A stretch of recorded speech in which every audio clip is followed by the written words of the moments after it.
The terrifying monsters gathered and ready to attack the soldiers were overwhelmed to hold back the monsters.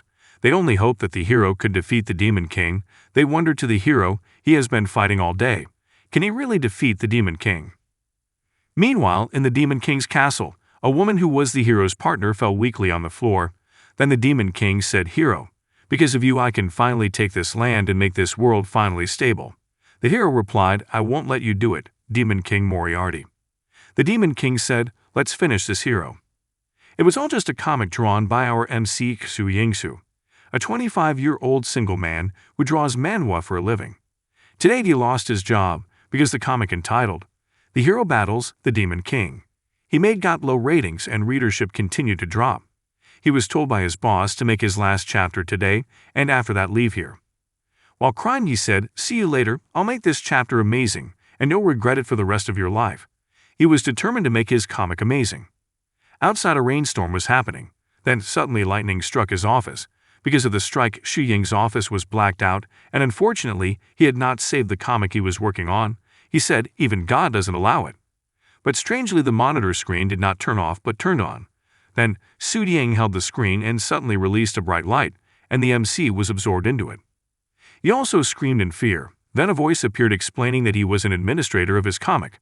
Xu Ying was confused and wondered, where did this voice come from? What is meant by administrator? The transfer procedure occurred in a matter of 321. Xu Ying was burned and felt hot, but did not feel pain at all. The transfer process was complete, and in front of him there was a light that was so bright, and he entered it. He fell from the sky, and below him was a continent named Pant Continent, which he made from his own comics. He wondered if this was real.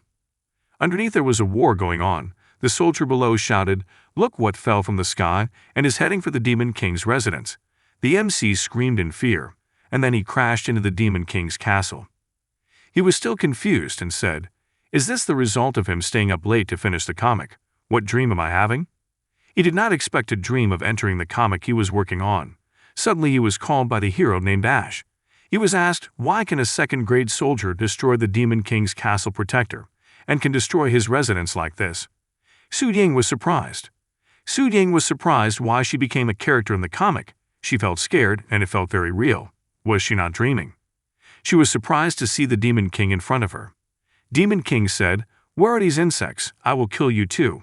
A female colleague of the hero named Tia shouted to Xu Ying, "Warrior, why are you staying there? The hero and Demon King will fight there. Do you want to die? Get out of the way." Xu Ying was still confused as to why Tia was here. And what did she say, fight? It's not like this scene was the last one I drew. That means from now on Moriarty will attack here. Then the Demon King attacked with his sword and he shouted, "Don't come near." And suddenly the hero blocked the attack and the hero was stabbed right in his chest. Tia shouted, "Ash." The sword was pulled out and the hero fell back. Xu Ying and Tia approached the hero. Tia cried and said, "Why did you save him? If you die, who will defeat the Demon King?" The MC was confused once this was not what I planned. The hero was dying and he spoke hobbled, "I don't know. My body is moving by itself. I feel that he is the person I have to protect to save this world." Xu Ying shouted, "Ash." Then a very large warning system appeared, and he wondered, warning for what? A message appeared and said, "Warning." Ash's sudden death caused his rating to drop from 4.8 to 3.4, and that was lower than the required rating. The world, the hero battles, the Demon King, will be destroyed. Yu Xing called out the hero's name. The Demon King said not to be sad. His death is in my hands. Consider it as my contribution to the control of this country. Tai replied that she didn't deserve to be the leader of this country. Demon King said, "I don't deserve it. The bastards who sealed me 1,000 years ago also said that, but now they are dead, while I am still alive." Xu Ying was scared because Demon King became angry because of Tia's words. Demon King continued his speech, "All heroes in this generation are dead. Why do you still want to stop me? This world will be mine." Then Tia stood back and said, "Even though all heroes are dead, the Wind Royal Army will not give up. I will not let you become the world leader." Demon King said, "Very troublesome." With one slash, Tia's hand was thrown very fast and at the wall. Demon King said, "You are the #1 mage in the world. Without a hero, you won't be able to attack me. I'll kill this little bug first. Then the Queen of Wind Kingdom will kill you in front of everyone, then your troops will run away." The Demon King looked at Xu Ying. He couldn't move his body. even though he wanted to run, but his body still couldn't move. Although he had gone through hardships and various things in life, but he had never experienced the situation between life and death, because he lived in the era of peace, and the person who was going to kill him was the character he had created. Then he wondered, should I be afraid of him? The Demon King began to attack Xu Yang, and he was bounced back. He was shocked and said, do I avoid him? But he felt pain. It turned out that the Demon King began to attack Xu Yang. But he felt pain. It turned out that one of his legs had been cut off. He cried out in pain. The Demon King spoke to Xu Yang. It's not bad that you can avoid my attacks, but how long can your luck last? Xu Yang felt this pain was so real, and he could not escape from it at all. Tia shouted, stop. He's just a warrior, don't kill him. But the Demon King wanted to kill him. Xu Yang predicted that his next move would definitely be to cut off his head, because that was his hobby and personality that he had made for the Demon King character. Then the Demon King attacked him, but because he already knew his next move, so he could parry his attack using his sword Ash. Tia was surprised that it wasn't Ash's sword. When did he take it? Xu Yang was very lucky that due to his first attack, he was thrown to the side of Ash's sword, and he hit it behind, so that Demon King would not notice. But even though he managed to parry it, the sword was shattered. He was surprised that he had not designed this sword to be as strong as Demon King's sword. Is it because I am too weak that this sword cannot bring out the power of this sword? The Demon King said, looks like your luck has run out. Xu Yang began to panic because he had no plans anymore. He did not want to die. He began to lament his fate. I am a nobody in the real world. Do I have to beg others in this world, even though I myself created this world? Xu Yang shouted loudly because he had no plans anymore. He did not want to die. He began to lament his fate. I am a nobody in the real world. Do I have to beg others in this world, even though I myself created this world? Xu shouted loudly, I created you. Then the Demon King's sword struck her, but nothing happened to her body. Demon King Moriarty began to disappear. Demon King asked Xu Yang, what do you mean? You are our creator. What are you doing to me? It shouldn't be like this. This power shouldn't exist in this world. The Demon King immediately disappeared, but Tia also shouted while asking for help, because she also began to disappear. Xu Yang also shouted, calling her name, but suddenly Tia disappeared completely. She did not accept this. Not only Tia and Moriarty, but Ash's body also disappeared. The entire Demon King city also disappeared. Suddenly a message from the administrator appeared and wrote a message. Because the visitors said the forbidden word high-level comic rating dropped to 0 the world. The hero battles, the Demon King, began to disappear. All characters and places will disappear in 1 minute. All visitors are expected to leave this place quickly. Xu Yang was confused. Tell me how to get out of this place. Then a message appeared and told Xu Yang to press Ctrl plus Q. He was confused. Instead of the button to exit the drawing software, he thought, is it if I press this button, I can get out of this world and return to my home world? He immediately pressed the button, but nothing happened.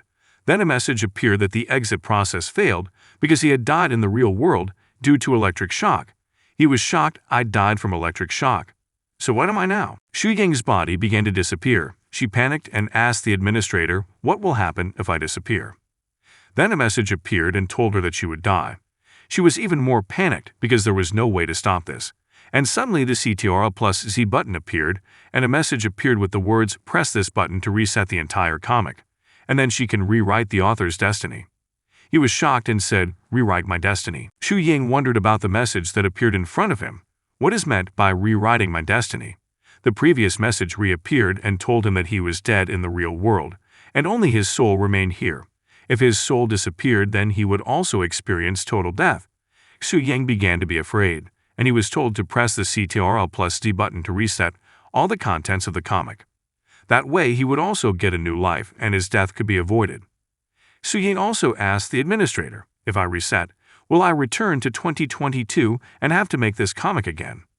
The administrator also answered true, and after that the contents of the comic that had been read by readers would be replaced with a new version.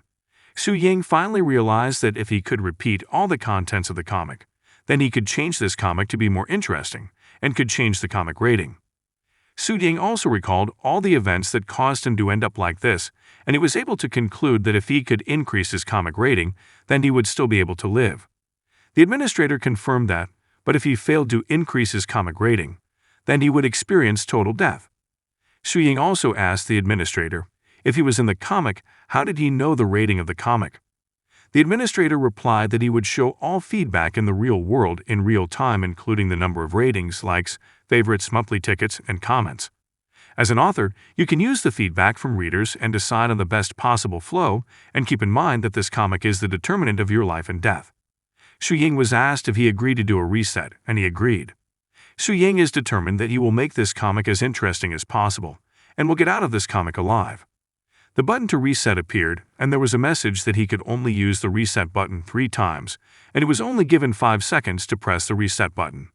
While the countdown occurred, Xu Ying strengthened his heart, and said that whatever disaster he will face, as a great author he will always remain calm, and thank all the readers of this comic. Then he pressed the reset button.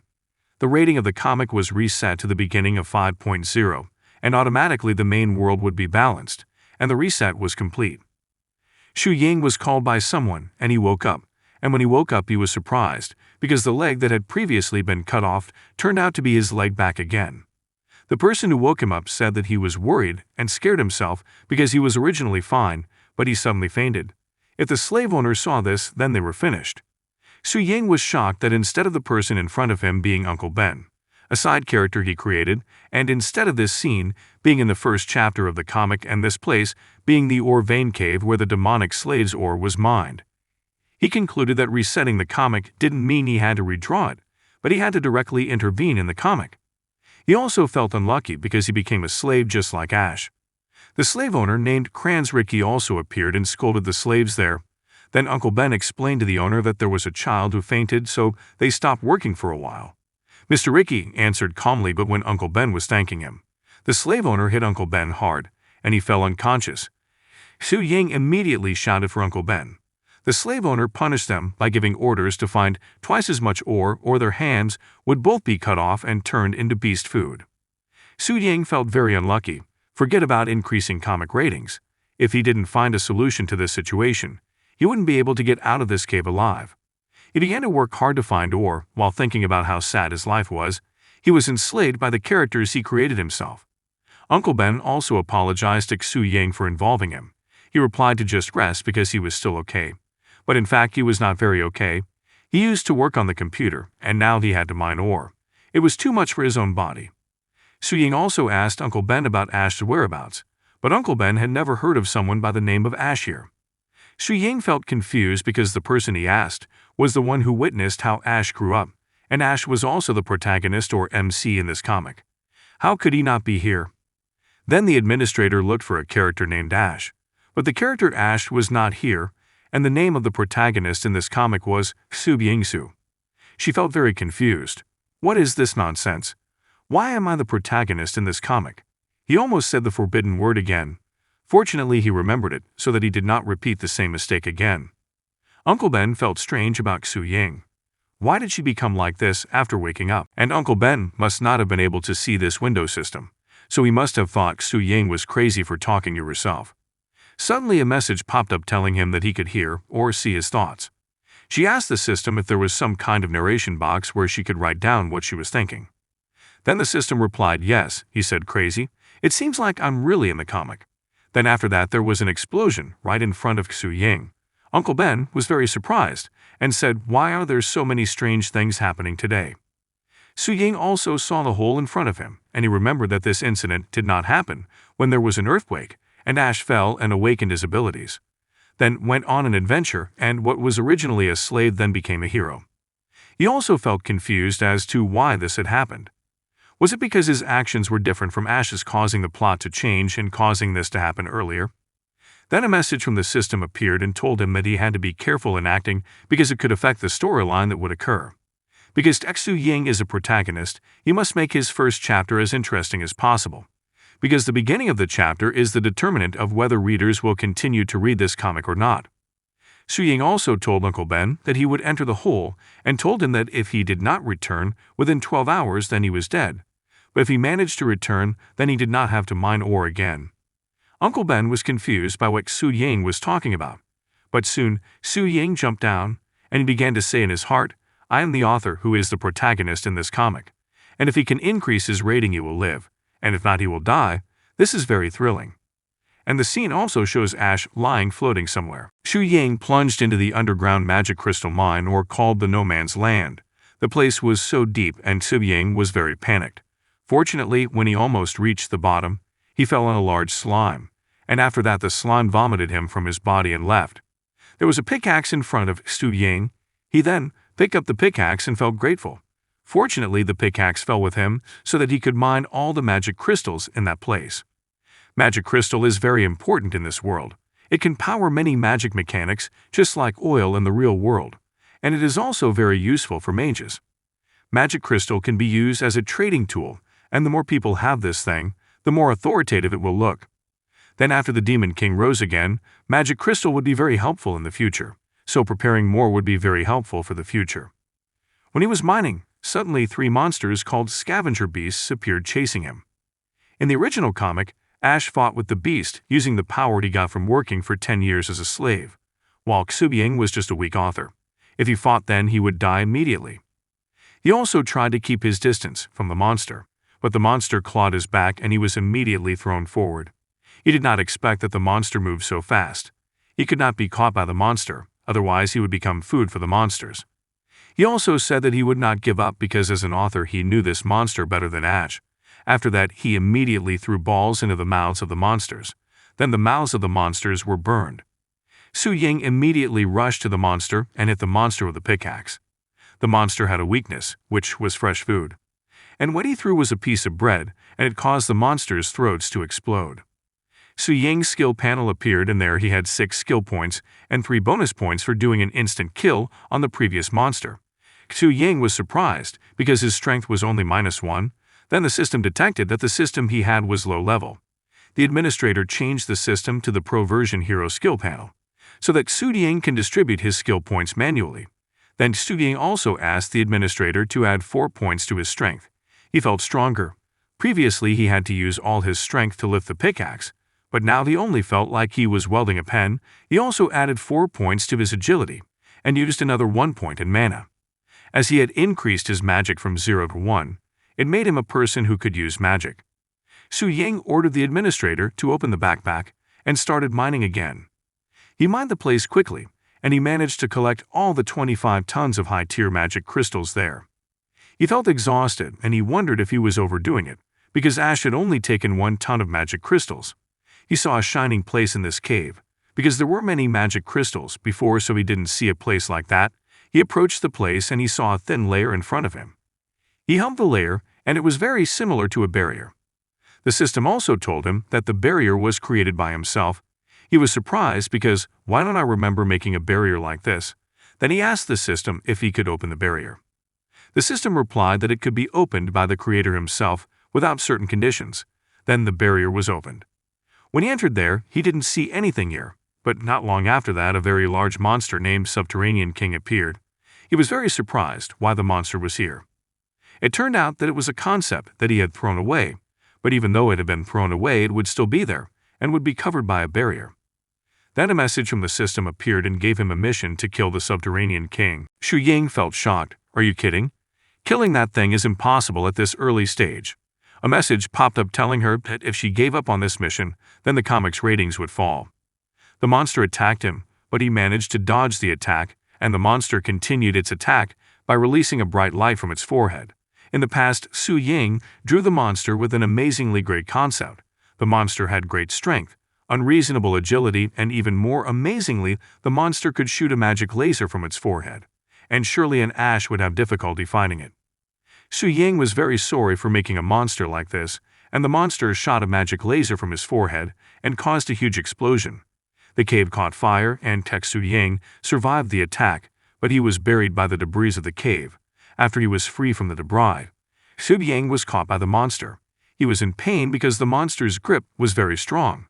The ribs were all broken, and the monster looked very happy to see Xu Yang in pain. Xu Yang thought, does the monster want revenge on its creator for deleting him and locking him up here? Xu Yang also asked the administrator to reset the comic, but the system replied to him and said that he was not yet eligible to reset. He thought very hard. He was still at the beginning of the comic, and he didn't have any items or friends that could help him. Judging from his stats, he wouldn't be able to escape the monster's grip. Could he just give up? The system told her, "Why don't you look at the items you have first?" Su Ying also remembered that she had a lot of magic crystals, so she asked the administrator to take out all her magic crystals and throw them all at the Monster King. The monster began to be crushed by the magic crystal, and Su Ying began to break free from the monster's grasp, but if he fell from such a high distance he would die. But with all his agility stat, he tried hard to use the magic crystal as his foothold, and he managed to get down safely. Not long after that, it turned out that the monster survived his attack.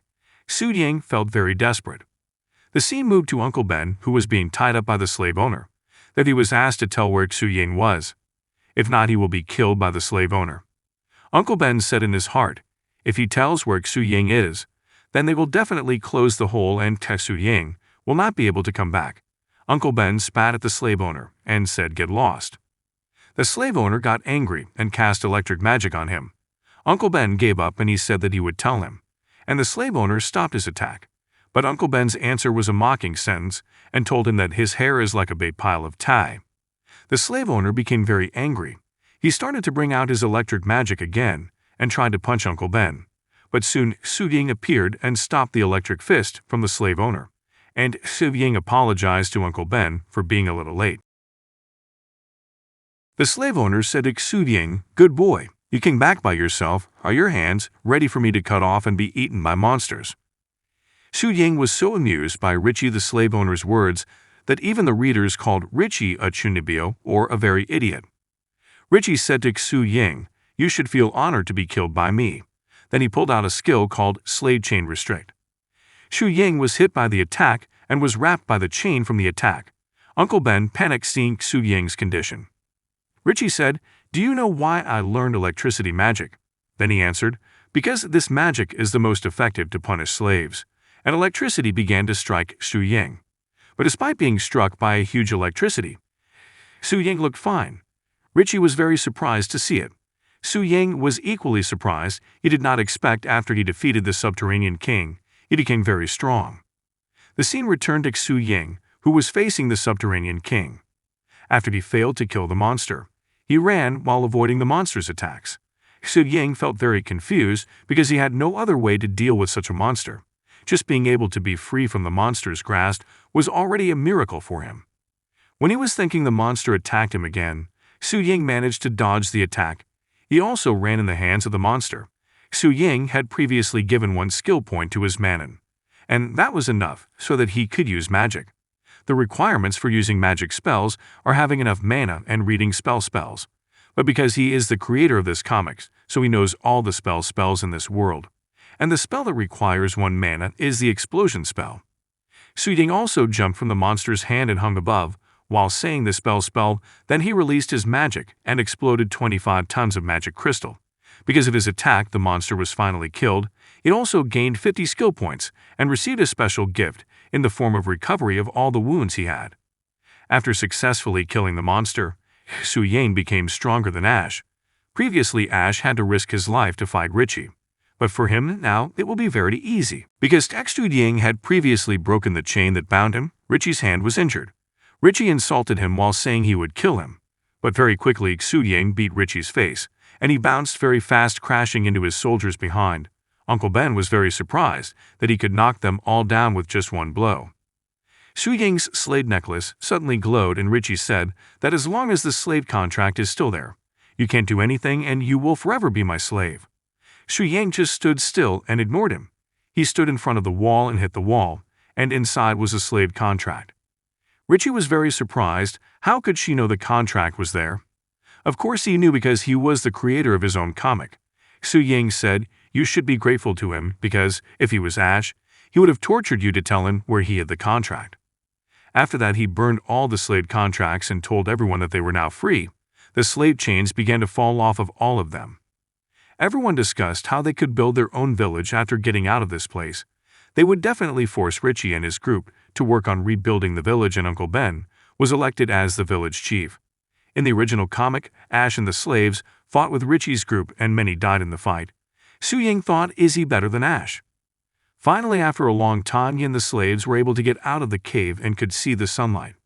There was only 1 month left until the Demon King was free from his seal. In the original comics, after the Demon King came, Ash and the other lands would be shocked. But since he knew what would happen, he would not let it happen. But he must not act rashly because it would lead to his death. Su Yang felt he had to understand himself better first, and he opened his status panel. Previously, he still had 50 skill points that had not been distributed. He also used 30 skill points to strengthen his body and left the rest for emergencies. Su Yang felt that the information about him was still too little, but he realized that there was a button to go to the next page. So he asked the administrator to change the page. There were the reactions of the readers and the number of chapters he had made. If he had just made 2 chapters and Chapter 2 had more likes and favorites than Chapter 1. Because he managed to kill the subterranean king, who was an enemy that Ash could never kill, he got recognition from the readers. Su Yang did not expect that the monsters he had removed could help him to increase his comic rating. He became more confident that he would make this comic better than before. The system also tells him that he has a skill diagram on page 3. And there it is explained that the number of favorites and likes can be used to unlock skills. CTRL plus Q and CTRL plus C are the default skills he already has as an author. So as long as he can increase the number of readers and the number of favorites, he can unlock skills and become very strong or overpowered. 2 days later, the Wind Kingdom will officially hold conscription, and in the original comic, Ash is a person who participates in conscription, so Su Yang will also join the conscription, and of course, by joining the conscription, he can see the female protagonist there, Princess Tia. Su Yang plans to gain the trust of the Wind Kingdom and Princess Tia. But it won't be easy because Princess Tia is a person who doesn't respect the world she lives in. But he and Ash are different people. His thoughts are different. His strength is different. Even he has a skill that only Arthur has. So instead of waiting for Demon King Moriarty to rise, it would be better if he killed him while he was still sealed. He is also looking forward to when the final boss is gone. What will happen later? At the same time in the Wind Kingdom, Prince Belids, who is the elder brother, Prince Belcody Gautier, who is Tia's younger brother, and Princess Belicia Gautier were asked to attend the enrollment ceremony, and King Gautier, who is their father, allowed them all to attend the ceremony. But Prince Lods said that he could not attend the ceremony because he had to lead the troops to kill the magical beast.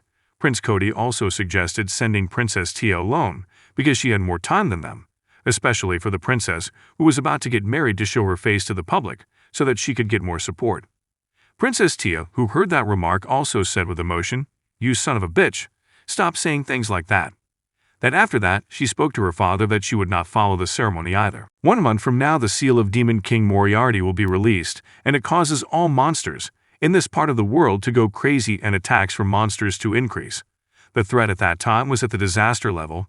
Then the King of Wind Kingdom immediately formed an army of volunteers to help overcome the disaster, and Su Yang would use the opportunity to approach the royal family.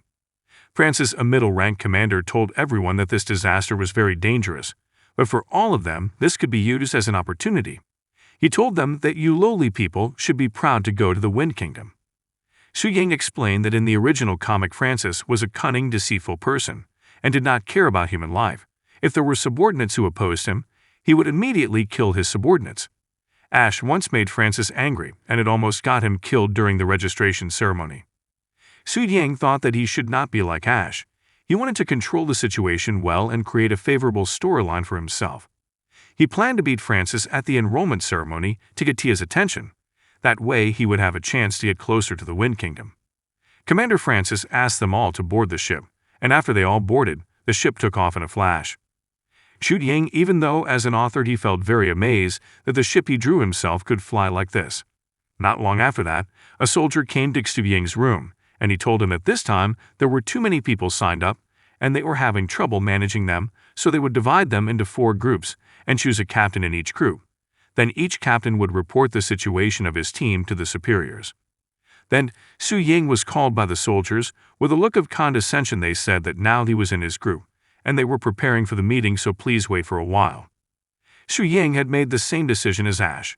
Even the group dormitory was the same, so he already knew what would happen in the future, and he would easily follow the storyline while changing the parts that were not exciting. The soldier who previously called Su Yang said that he should be more relaxed and alert. If he hears things he shouldn't hear, it's better to keep his mouth shut, that way they will be able to get along. Su Yang also said in his heart, even if he didn't tell him, that he already knew it because he made him say that, actually those soldiers are magic stone thieves. They entered the military in order to steal magic stone in the military camp. They in the original comic threatened Ash because they were afraid Ash would leak what they did. But Ash fought with the three of them and was caught by Francis and considered Ash their accomplice. Francis then sentenced them to a duel to the death, but until the duel ended, Ash did not kill them even though he had won the match, and that made Francis angry. It made the three soldiers die, and Francis wanted to kill Ash too because he had defied his orders, but fortunately Tia told them to stop, otherwise Ash would have died. Su Ying thought that if she wanted to get close to the Wirt family, she should think about her move carefully. First, she must not follow the flow of the original comic and must not clash with the three of them. She must focus her attention on Francis. In the original comic, many readers were disappointed that Ash couldn't defeat Francis, which made Su Ying think that readers like versatile protagonists, so she would rely on her own abilities and make this comic more interesting. Suddenly the system gave him a limited mission, telling him to be the boss of the three.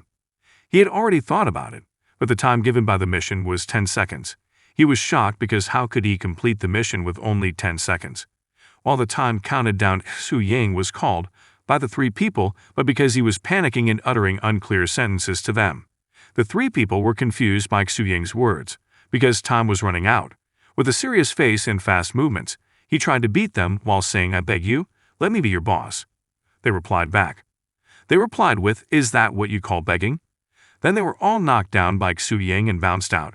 Su Ying forgot that she was still in the air, and she rushed to hold the hand of one of them, and the other was hanging on her friend's leg. There were only 4 seconds left. If they fell down, then this would all be chaotic. The person Su Ying held his hand begged to pull them up, and they would do anything. Then Su Ying also asked them to call him boss. Just when there was 1 second left, they all called Su Ying boss, and the mission was completed. He was rewarded with 10 skill points and 13 positive reviews from the readers.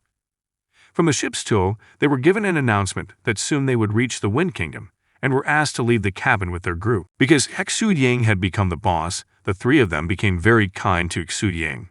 The three of them said that from now on he would be willing to follow him. The three of them were Mark brothers, and had the nicknames Mark 1, 2, and 3. Commander Francis appeared and asked them what was going on here. Because there were fist marks on their chests, Francis already knew that someone was making trouble on this ship. Su Ying thought that if they were all punished, then he would not be able to change the storyline. Su Ying raised his hand and said that he was the cause, but before Su Ying's words were finished, the three of them immediately defended Su Ying, and said that it was the three of them fighting and had nothing to do with Su Ying. Su Ying was surprised why they were defending him. This was tantamount to inviting death. Then Su Ying remembered that he was the one who made them have a loyal nature. Francis also said that in the registration ceremony there is a tradition that if they want to fight, then it is better to fight to the death. Su Ying panicked because if this happened, then this incident was no different from the original comic. He rushed to do something and tried to beat Francis.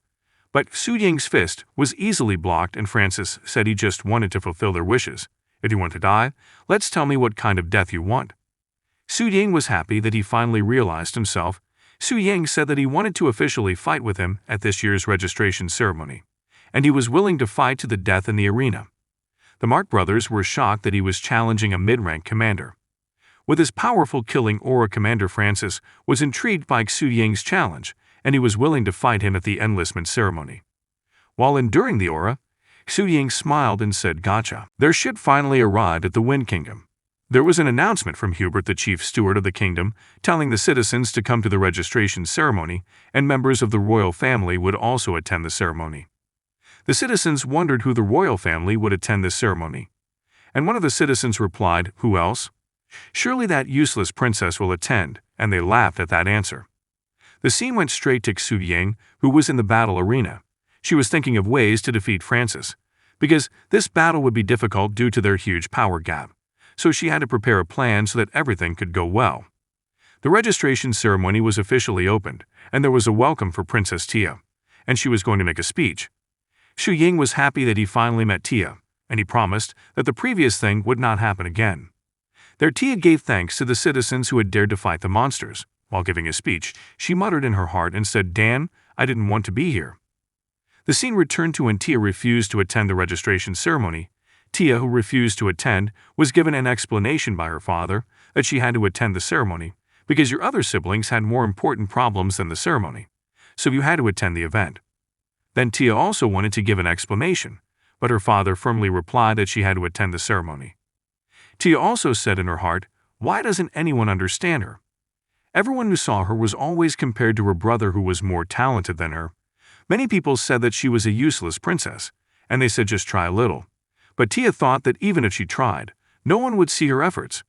While crying, she said that she also really wanted to be like her brother, do things for her country, and make everyone proud of her. The scene returned to Tia, who was reading the speech she had written in her hand. She said, with everyone participating, we will definitely win against this disaster. Tia was relieved that she had finished her business and she was about to leave. When she wanted to leave, Commander Francis asked her to wait, because he wanted to report something. Francis pointed at Xu Yang and said that she was the one who broke the military order and challenged him. Francis proposed a duel between him and Xu Yang, and he continued that this fight could set an example of discipline for the new recruits, and this duel could liven up the atmosphere at the enlistment ceremony. Smiling, Tia refused the duel and said to herself, old man, he must just want to show off. Commander Francis replied, fine. But Xu Yang could not give up this opportunity. When Princess Tia said goodbye to leave, Xu Yang said, well, it's a pity that this is such a rare opportunity. The princess must have an important matter to attend. I wonder if you want to join Prince Lodz in his military operation or join Prince Cody's seminar? Princess Tia stopped, and she was shocked. How does she know that? When the Lodz and Cody assignments have not been made public, who is she? Tai replied that she had no such interest. Xu Yang was proud that the female protagonist of the comic didn't lie to get away with it. Xu Yang continued, if you don't have that kind of interest, why don't you watch the match between me and Francis? Tai replied, Sir Francis, I think you're right. This guy is arrogant and has no respect for others. I hope you can find out the origin of this person. Muttering to herself, Princess Tia said, damn him, he's a pain in the ass. Xu Yang replied to Princess Tia's words, saying she was a nobody. She was just a despicable minor who hoped to die with honor in the battle arena. Since Tia did not fall for his trick, she took out her main card and said, at least it's better than being a useless princess. Tia was angered by Xu Yang's words. Francis said in his heart, does this boy not understand the consequences of offending the royal family? The person who dares to do this must be a fool or an extraordinary person. Francis began to suspect whether Xu Yang was someone with a prestigious background, or was he just pretending? Tai replied, well, if you want to die, then I'll grant it. She said, let's see what you can do. Xu Yang felt guilty for hurting Tia's feelings, but if he didn't say that, then he couldn't attract her attention and keep the princess royal here. Since this had happened, Francis would have been more cautious of her, and because of his caution he would have suspected that I had a strong background. But with that, he would have had a chance to defeat her. Then they were told to enter the arena, and the arena was surrounded by sparkling light. Francis insulted Xu Yang, and he said to be fair he will explain what this is. But Xu Yang replied that he already knew the shimmering light around him was the barrier, and they wouldn't be able to get out until the winner was found. Francis replied that it seemed like he had knowledge too, but it was useless. With one attack the barrier will open. Then Princess Tia said, let's start the duel. When the duel started, Francis quickly attacked Xu Yang, but fortunately he was able to parry the attack. Xu Yang, while sweating from the attack, said, is this the attack that you said would kill me in one hit? But actually the attack almost shattered the bones in his hand. Francis replied, you arrogant bastard. He was shocked because the attack shouldn't be able to be withstood by him. Was he hiding his strength? The attack continued and caused both of them to bounce back. The soldiers outside were amazed at Xu Yang for being able to withstand Sir Francis' attack, and said that she was at least as strong as a captain. The other soldiers also cheered Xu Yang and said that he was amazing. Francis was also annoyed by the cheers admiring trash like him. After coming down from here, he would definitely dismember them.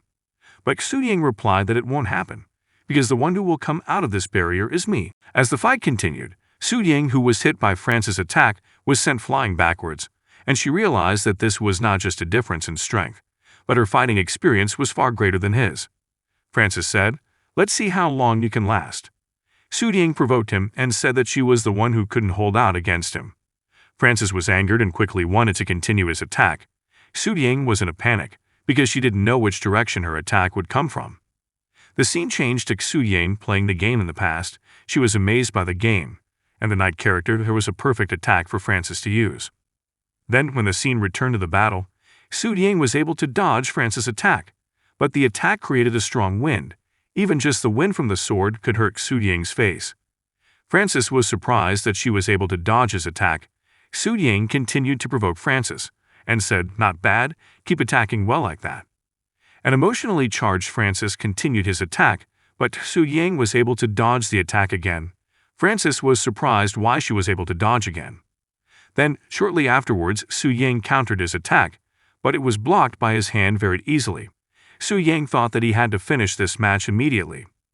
Otherwise, the possibility of him getting killed would be very high. Xu Ying continued to provoke him, but the attack this time was able to flag Xu Ying, and he was in great pain from the attack.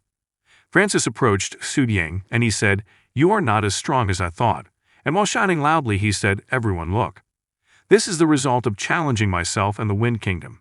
Then with all his might Sir Francis slashed at Xu Ying, and said, "Die." Francis also said in his heart, "That's it. The speech I gave earlier will definitely increase his rank and status." But he wondered why the barrier hadn't opened yet. Isn't the match already over? But unexpectedly, Xu Ying quickly came and hit Francis with her fist. Then Francis was bounced off and hit the barrier until it cracked. Everyone was shocked, and the Mark brothers said the boss was a very strong man. Francis was surprised how could the boy's strength increase. It turned out that Xu Ying had 20 skill points that he hadn't used, and he distributed them all to his strength. Xu Ying started his speech and said he was an ordinary miner. He wanted to serve his country, and that's why he joined the army as a volunteer. But because of a trivial matter, Sir Francis got angry with him. "I didn't come here to just die. I want to stand on the battlefield and kill monsters." He also asked to encourage him and cheer for him. The citizens wondered why a person who was in a fight to the death would ask to cheer for him. But they felt that it was fine as long as it was fun to watch, especially a new member who could fly a mid-rank knight. He was extraordinary. Then the audience cheered for her to kill Sir Francis immediately. Princess Tia became confused as to why the citizens were cheering for Xu Ying and instead lowering Sir Francis' reputation. Francis said that these idiots, I didn't expect them to cheer for a low-rank warrior. He became angry, and he entered berserk mode. In this state, his strength would increase twice, and he would attack anyone who had enmity with him. Xu Ying had been waiting for this moment. Earlier on the ship he tried to beat Francis up, not only so that he could challenge him, but it was so that Francis could measure his strength level. Francis was very paranoid, so he wouldn't accept a challenge unless he was sure he could win. Xu Ying's poor attitude towards work would make the confident Francis angry, and with his reputation already down it, caused him to change to berserk mode. That way, rather than him, Francis would attack. Xu Ying placed the Mark brothers outside and told them to continue taunting Francis. Because he was provoked by the taunts, Francis, who had lost his mind, broke through the barrier. It caused the barrier's defenses to activate, and it would catch anyone who tried to break out of the barrier by force. Xu Ying was actually unable to defeat Francis, but since he had already walked into Xu Ying's trap, Francis would become very easy to hunt down for him. Xu Ying, who saw that Francis was bound by the barrier, tried to use the opportunity to attack, and he quickly beheaded Sir Francis. Everyone was shocked to see that, and the match was over. All the soldiers cheered him as the strongest new member. Xu Ying didn't expect that he would get this kind of development. The system also gave him the title the strongest new recruit, and he also got a 30-point skill reward. And he also got a new author's skill. He got the CTRL plus S skill. Using likes from readers, the skill can make himself get protection and make all attacks useless. Then he also got the CTRL plus A skill. Using likes from readers, the skill can make him temporarily invisible, and at the end he got an unknown unique gift. Xu Ying was happy with the gift he received, but suddenly the king appeared. He said that this country has a talented person, a new member who defeated a mid-rank knight. It is unprecedented. And the result of the battle was very surprising. Xu Ying replied, "Is His Majesty worried that if the volunteers don't have a leader, it will be difficult to make them obey?" The king replied, "That's right. He was actually planning to make Sir Francis the leader of the volunteer army and help Prince Lodz to kill the monsters on the front line. But since he died because of Xu Ying, he appointed Xu Ying to be the temporary leader and replace Sir Francis." Xu Ying said that he was just a new member. He was afraid that the volunteer army would not obey him and asked to find another replacement. But unexpectedly, Princess Tia asked for herself to be appointed as the troop leader. Tia thought that she should take this opportunity so that she would not be called a useless princess again. Xu Ying also agreed with it, Because Princess Tia had the blood of a noble, the position was more suitable than herself. The king asked his daughter, "Are you sure?" And she nervously replied that she was sure and that she would not fail, and the king proudly appointed her as the new commander of the volunteer army. But because Su Ying was strong enough, the king gave him the task of protecting the princess. Su Ying was happy because he could make the plot his own, and he finally had a chance to get close to Tia. As the registration ceremony came to an end, Tia asked Su Ying, did he already know that this was going to happen? That's why you're insisting on finding Sir Francis. Who are you? Su Ying replied that he was just an ordinary miner. Princess Tia didn't care about his motives, but because of him she was able to realize her dreams, so she was indebted to Su Ying, and on the battlefield, Princess Tia asked him to take care of her. As the author of her own comic, she knows Tia very well. She is a very arrogant and loser. Therefore, if she wanted to get Tia out of her prison, instead of helping her open the door, it would be better if she let Tia do it herself. Time turned to night, and Su Ying was at the volunteer army camp. There he was praised by Mark Beresodera for obtaining lieutenant's special rank armor, enchanted care alloy longsword, and low-rank yellow magic stone. After he saw his new equipment in front of the glass, he immediately opened his status. There he had 28 strength, but Su Ying felt that his strength was still too low when compared to Laud's. He also said, if he wants to kill the Demon King, then he must try harder. Su Ying also asked the Mark brothers to check the battle report sent to them. In the report it was written that Prince Laud's and the others were in the monster nest in the southwest area, and were tasked with defeating the undead army of one necromancer. There were so many of them and they were so hard to kill. The Mark brothers who read the report were terrified. Su Ying also thought that the undead were not a big problem. The problem was the troops from other countries. They pretended to cooperate in defeating the monsters, but they actually wanted to take the magic stone from the undead king necromancer. The magic stone was so powerful that it could control death. Su Ying thought that if he could get the stone, then he would be more confident when fighting with the Demon King. So now, Su Ying's priority is to help Laud's fight the undead and get the magic stone before someone else takes it. Back in Skeletal Canyon, Su Ying ordered the Mark brothers to prepare the things he had written quickly. They protested why they had to do something like this in the middle of the night. The scene goes to the battle between Prince Laud's and the undead. Prince Laud's was told to rest by Nold, a commander from the Steam Kingdom. But Prince Laud's said that it was not necessary, because everyone knew what the Steam Kingdom was planning. Nold replied, since the prince already knew, then he would compete fairly with him. Prince Laud's replied, try it. The scene moved to Princess Tia leading the troops. There she was in front of Skeletal Canyon. She ordered them to prepare themselves. But Lieutenant General Dolores replied that it should be the princess who should prepare herself, as she had never been on the battlefield before. Lieutenant General Ayla also asked the princess to stay behind them, because she was a very important person. If she got hurt, they wouldn't be able to hold her accountable. Princess Tia replied, that's not necessary, let's continue. Su Ying, who was already a lieutenant general, said in his heart that Princess Tia, who was often considered useless by others, had little choice but to show that she was useful. Her competitive spirit would help her to improve, but it would also cause her misfortune. In the end, Su Ying had to protect her as well. The system gave him the mission to kill the Skeleton King and obtain the Necromancer's magic stone, and the comic rating would be published after the Skeleton Canyon chapter ended. Su Ying thinks that this is not easy, because there are 4 levels, and each level has many mobs and 1 mini-boss, and each mini-boss will get stronger as the level increases. Then at level 4 he will face the Skeleton King. Su Ying felt that he would not be able to defeat the Skeletal King, so he had to kill the mobs and increase his level there. He also had to collect characters that would help him defeat the Skeleton King. They entered the Skeleton Canyon. After entering the cave, Su Ying tried to find the entrance, but while he was looking, there was one skeleton that tried to attack Princess Tia. Su Ying immediately rushed to protect Tia.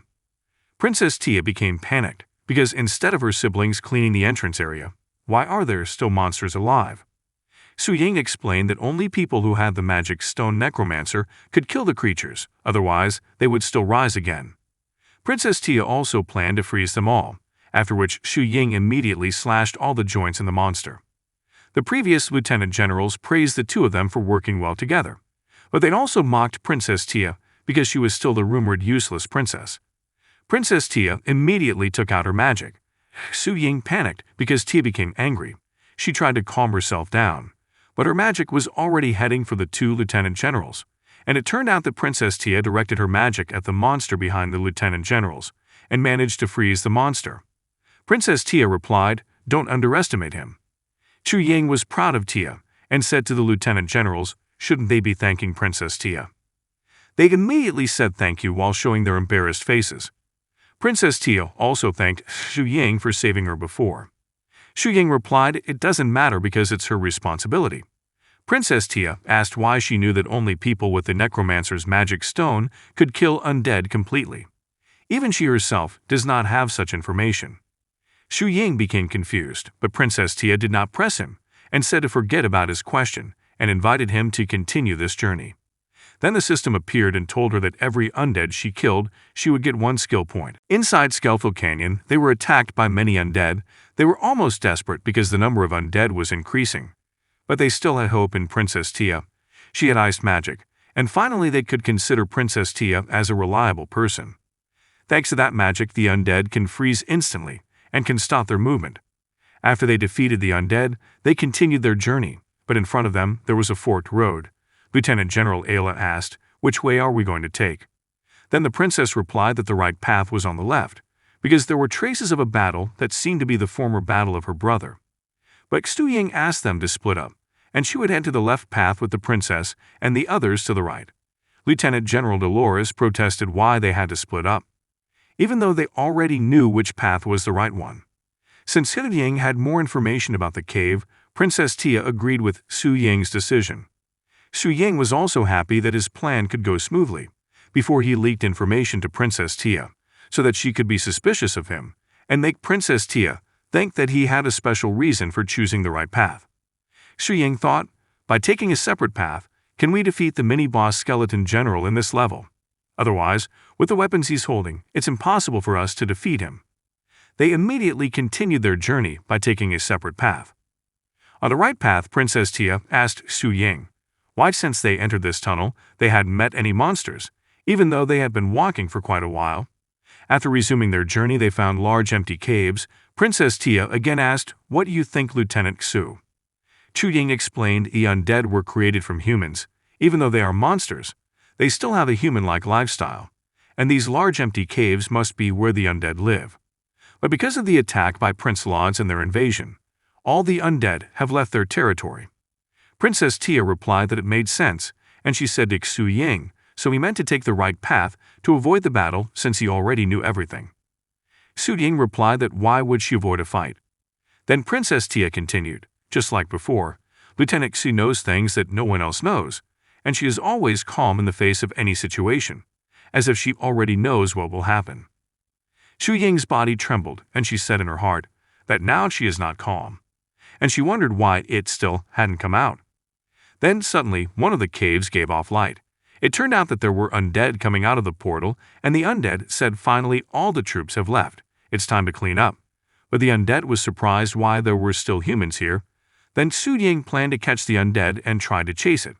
But the undead went back into the portal, and suddenly Xu Ying and Princess Tia just disappeared. The soldiers who followed them both rushed to report this to Lieutenant Dolores. The two of them apparently entered the portal following the undead. Princess Tia was in pain because she hit her head, and Xu Ying was in front of the undead. The undead begged not to be killed because he was just a cleaner.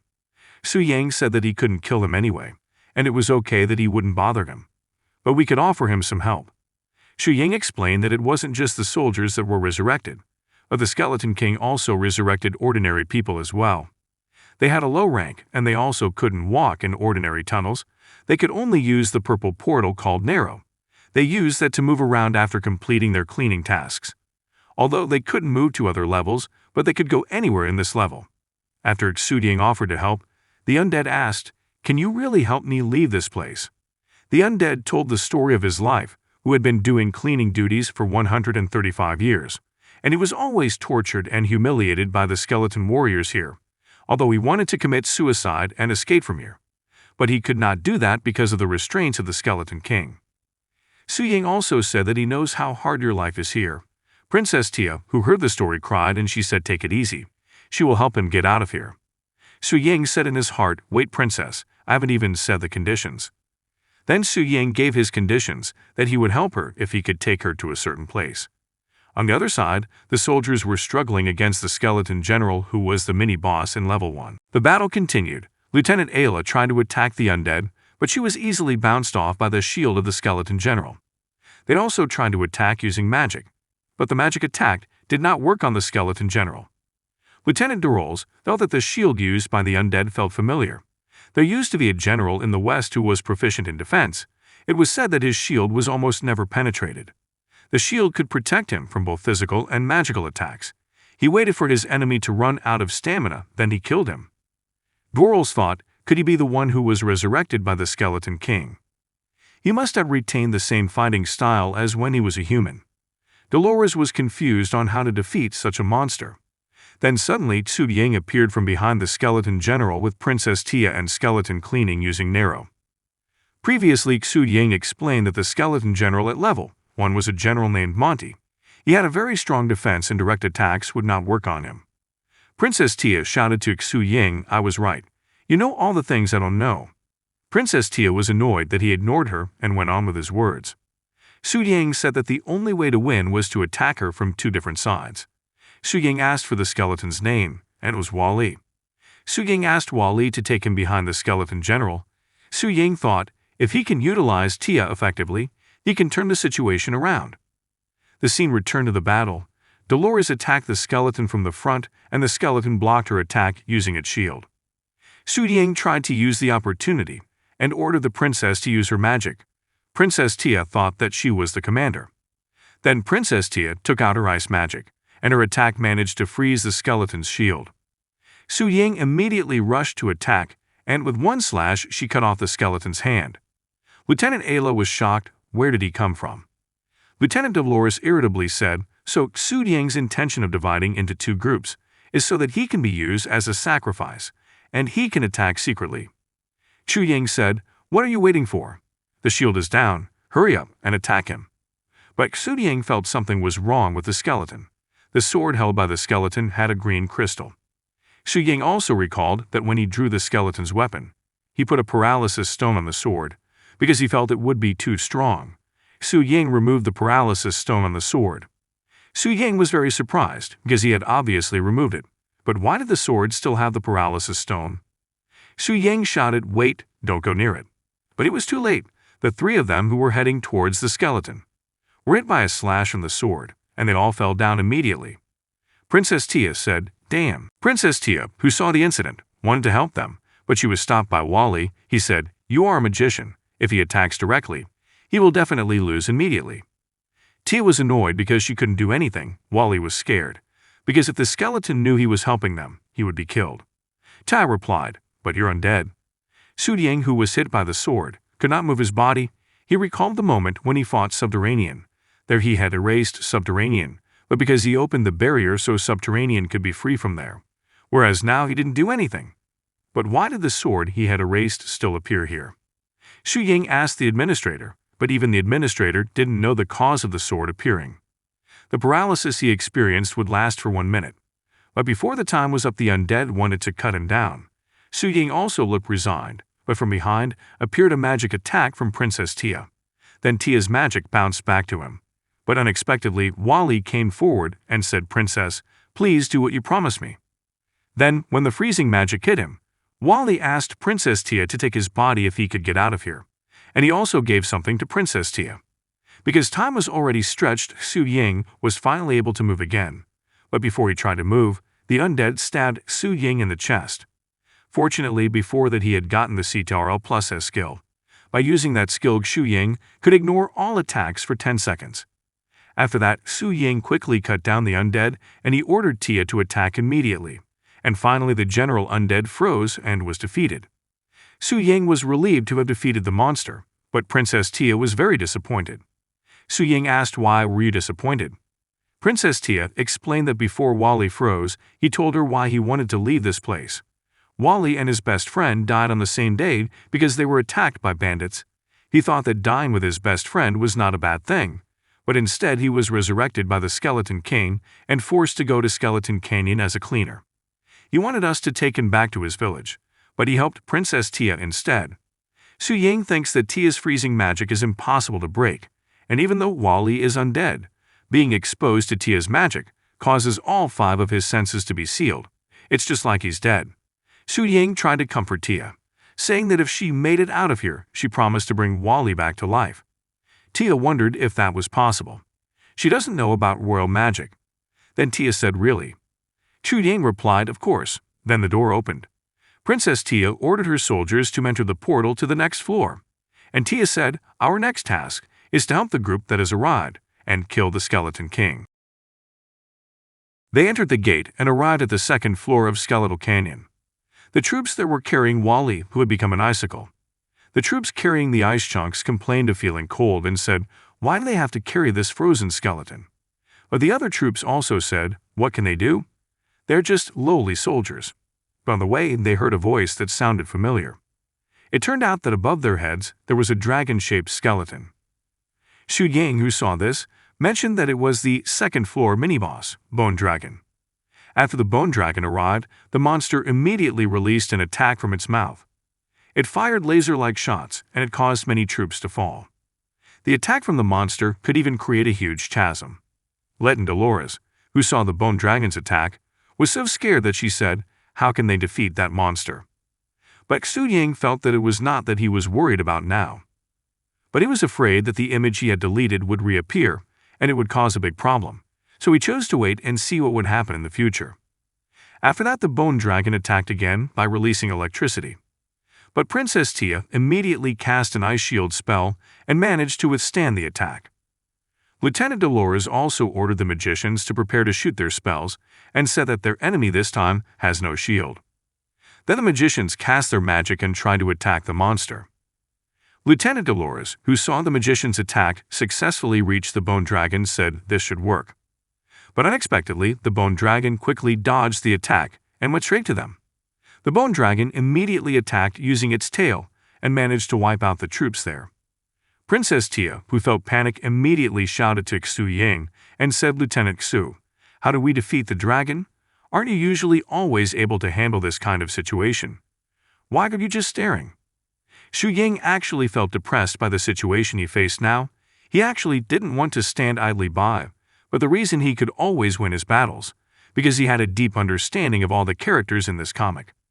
But he couldn't remember which characters he had deleted, because there were so many changes to their designs, so he didn't know which backgrounds to bring back. Su Ying thought he had no other choice. Su Ying immediately gave orders to the Mark brothers to bring something that he had ordered them to prepare before. They said, "Are we finally going to use that? We've been looking forward to it." Previously, the Mark brothers went to the army vault. Those who were given Su Ying's order to go to the army vault said that tomorrow they had to go to the front line. But why would the boss give the order to go to the vault in the middle of the night and have to steal the gold magic stone there?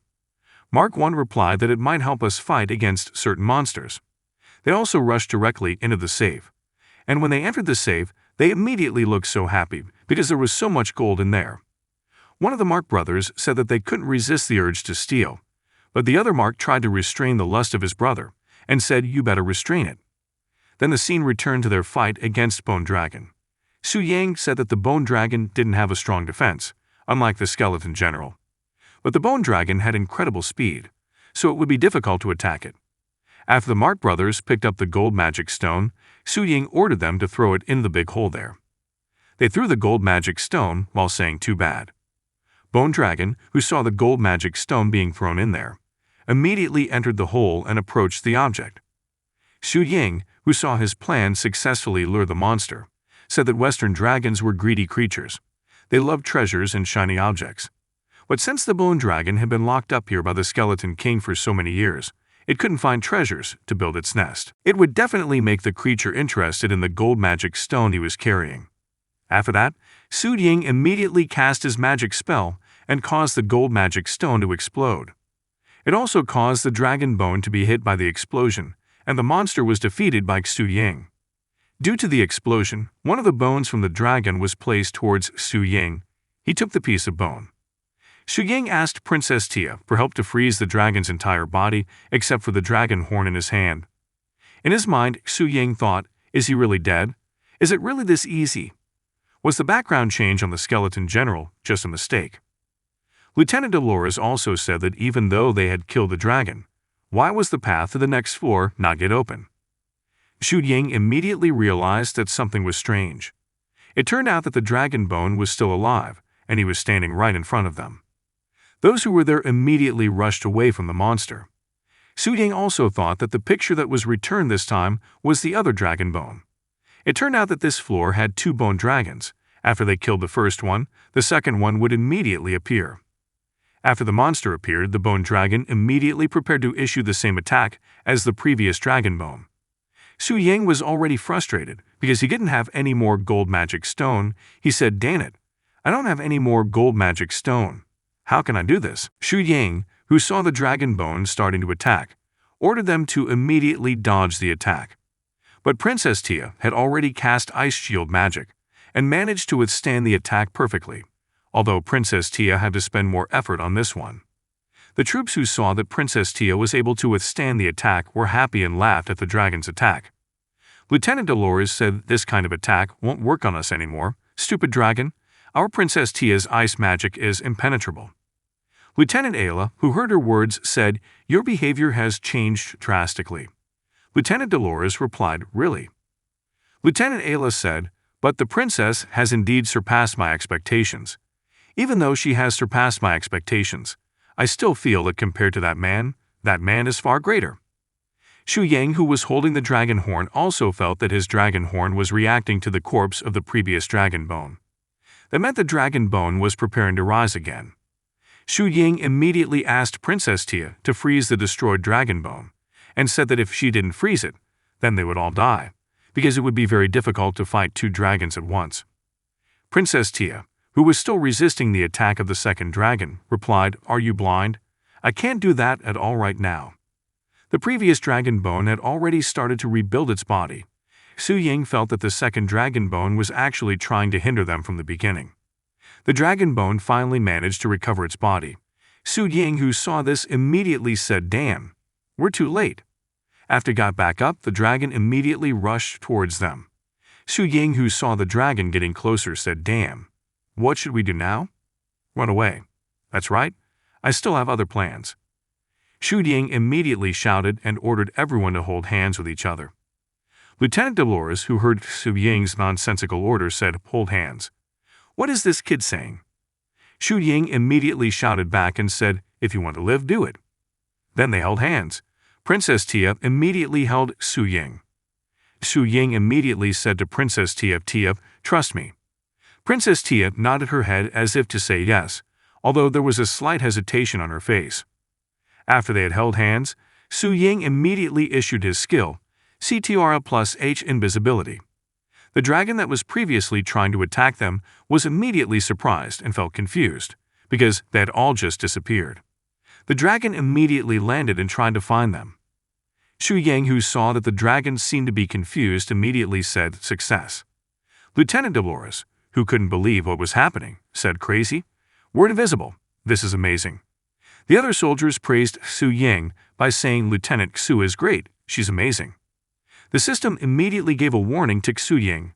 It said, to use CTRL plus A, he needs 0.5 likes per second. So if he uses it on 80 people at the same time, it will consume 40 likes per second.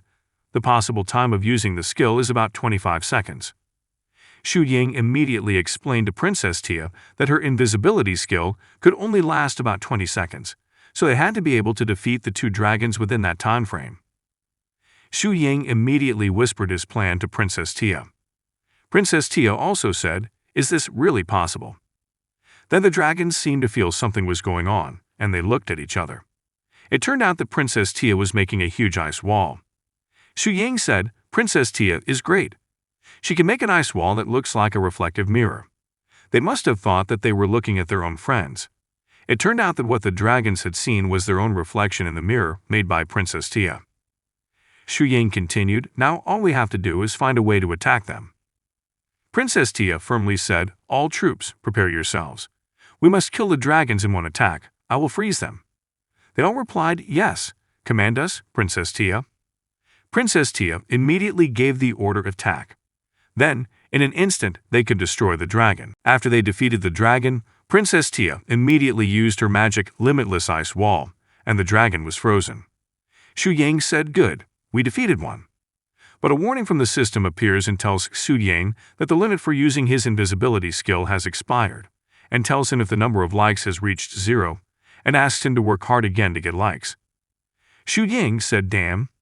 Because the skill was no longer active, they became visible again, and quickly the dragon could sense them again. Then the ice wall that Princess Tia had made before was immediately destroyed by the dragon. They immediately returned to their fighting positions while saying, "Damn it, this is endless. Damn undead." The dragon immediately returned to attack them fiercely. Xu Yang thought that the dragon had now become angry, because she had previously seen her friend frozen by them. Lieutenant Dolores also took the initiative to make the first attack. She immediately jumped and tried to slash the dragon. But as the dragon quickly dodged her attack, Lieutenant Dolores said, "Damn, where did he go?" Then suddenly the dragon appeared from behind and tried to bite her. Lieutenant Ayla screamed Dolores. But it was too late. Lieutenant Dolores was bitten by the creature. Lieutenant Dolores was bitten by the monster so hard that she almost fainted. After that she was taken flying by the creature, and from that height she was thrown and made her fall very hard. Lieutenant Dolores, who fell from that height, was still conscious and said, "Damn. How can we fight against this dragon if it can go that fast?" Xu Yang explained that they had previously used the gold magic stone to attract the attention of one of the dragons, and as a result, he was blown to pieces. The second one was defeated simply because it couldn't see them. The bone dragon's body wasn't strong, but with its unreasonable speed, if they couldn't catch it, it was tantamount to death for them. Xu Yang thought that he could no longer use both methods. So now what should he do to defeat the dragon? But while he was thinking, Xu Yang looked at his status window, and he was surprised to see the statistics of his own character. Xu Yang said, "Huh? Did this increase without my knowledge?" Then the dragon flew quickly towards Xu Yang. Princess Tia, who saw the dragon flying towards Xu Yang, said, "Watch out, Lieutenant Xu. It's coming towards you." But Xu Yang replied with a smile to Princess Tia. Princess Tia, with a shocked face, said, "What kind of expression is that?" Then the dragon immediately hit Xu Yang hard. But the dragon looked confused because he didn't seem to see anyone down there. It turned out that Xu Yang was already on the creature's back. The dragon was surprised to see him on his back. Xu Yang also said to the dragon, "Are you surprised?" Xu Yang also tried to recall what had happened to him while in Skeletal Canyon. After he entered Skeletal Canyon, he had thought hard about how to defeat the monsters here, and he had managed to kill a large number of skeletons. After that, he had also managed to kill the skeleton general and one bone dragon. And without realizing it, he had gained a lot of skill points. So far, he had accumulated a total of 32 skill points. Then he added some points to his agility. And that should be enough to defeat the creature. Dragonbone, who felt threatened by Xu Yang, immediately used his tail to attack Xu Yang. But Xu Yang quickly dodged the attack. After that, Xu Yang, with a face full of confidence, said to the dragon, "Look at this." Then Xu Yang quickly managed to destroy the dragon with just one attack. Lieutenant Dolores, who saw the incident, also said, "This speed? How can she do it?" Lieutenant Ayla also said, "Amazing." The Mark brothers, who saw it, said, "Our boss is amazing." Then Princess Tia, while casting her spell, said, "This guy, how many moves is he still hiding?" Then she said, "Leave the rest to me." But Xu Yang asked Princess Tia to wait a moment. Xu Yang explained that this was the second time in a short time that the dragon bone had been destroyed, so it wouldn't regenerate right away. Xu Yang also said that he wanted to negotiate with the dragon. Princess Tia, who heard this, immediately shouted, "Negotiate with that creature." Xu Yang immediately approached the creature and said, "I know that you are still listening to me, even though you haven't finished regenerating. With this, the end result is clear. You are no match for us.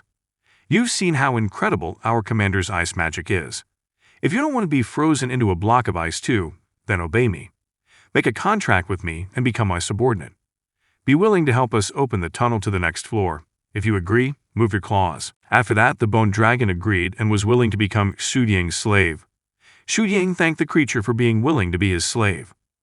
Lieutenant Ayla, who saw Xu Yang, who was so familiar with the bone dragon, said, "How can a creature that almost killed us a while ago be her pet?" Lieutenant Dolores said, "I guess I won't be surprised by anything that happens today." Xu Yang told the dragon that she now wanted to borrow his dragon horn and would return it when they defeated the Skeleton King. Then the dragon bone was kept by Xu Yang in his hand. The dragon disappeared and absorbed into his hand. Princess Tia asked Xu Yang, "You've collected all these boss-level items. Is there any particular use for these?" Xu Yang tried to avoid the question. But Princess Tia pressed Xu Yang to explain everything and said, "How can I trust you? Even now you are hiding information from me." Xu Yang said he couldn't keep hiding this any longer. Xu Yang immediately gave an explanation to Princess Tia and to the soldiers there. He said, "Everyone, there is some information that I want to share with you all. But on condition, no one asks where I got this information. I will tell you the reason at the right time." Lieutenant Dolores, who heard that, felt that Xu Yang looked like a smartass and said in her mind, "Look at him." Then she said that she agreed with the condition and asked, "Why did you collect the monster's body parts?" Xu Yang explained that the reason she collected the body parts of the monsters was to be the key to winning the battle with the Skeleton King. Lieutenant Ayla said that she understood now, so if they didn't have all these items, they wouldn't be able to defeat the Skeleton King. Xu Yang replied, "That's right. That's also the reason why Prince Lodz is stuck on the last floor, even though he's very strong." Xu Yang explained that the gate in front of them was a teleportation door, which was a one-way door. She said, "If you don't have a key item and just enter it, then it's impossible for you to get back." Princess Tia also said the strong experts defeated all the bosses in each level, but they all left the items from the bosses because they didn't know it was the key to defeating the boss, and they also got stuck on the last floor. When they die there, they will turn into the Skeleton King's puppet army. Xu Yang replied that that's right. This Skeleton Canyon is a trap. Lieutenant Ayla, who heard all the information, immediately went to Xu Yang and pointed her gun at Xu Yang's neck. While pointing her gun, Lieutenant Ayla said, "I won't ask how you knew all this, but you hid all this information from us, which made us lose our fighting spirit, and many of our troops died. If you had told the military this earlier, Prince Lodz and his team wouldn't have been trapped like this." Xu Yang calmly replied, "2 days ago, I was just a rookie soldier. Would you have listened to what I said?" Xu Yang thought that if it wasn't for the fact that I thought of all the ideas to defeat Sir Francis and become a lieutenant, then right now, there would be no one here who would listen to me. That's how this world works. If you are not someone worth listening to, then no one will listen to you. Xu Yang replied to Lieutenant Ayla's words, "If I really wanted to hurt everyone here, why would I run to save you all now?" Princess Tia, who felt that the atmosphere had become heated, tried to calm Xu Yang and Lieutenant Ayla down. Princess Tia said, "Enough. Now is not the time to fight each other. Everyone, listen up. Forward." Then they all immediately rushed into the teleportation door. After a while they arrived at the next floor. There they felt that this floor was different from the other floors, because the place where they were now had a high temperature, so they felt a little hot. Then Princess Tia also saw that in front of them there was only one path, and on their left and right there was lava that was so fierce. She ordered her soldiers to continue their journey. When they were passing through the path, the soldiers saw a group of skeleton monsters creeping up. They immediately fought there, and there was one soldier who fell down and immediately fell into the lava. Princess Tia also tried to save the soldier. Princess Tia also tried to freeze the lava, but her freezing magic was immediately destroyed and failed to save the soldier. Princess Tia shouted, "I can't freeze it. My ice magic should be able to freeze anything." Xu Yang explained to Princess Tia, "That's the lava made by the god of fire, Sam. You won't be able to freeze it with your current status."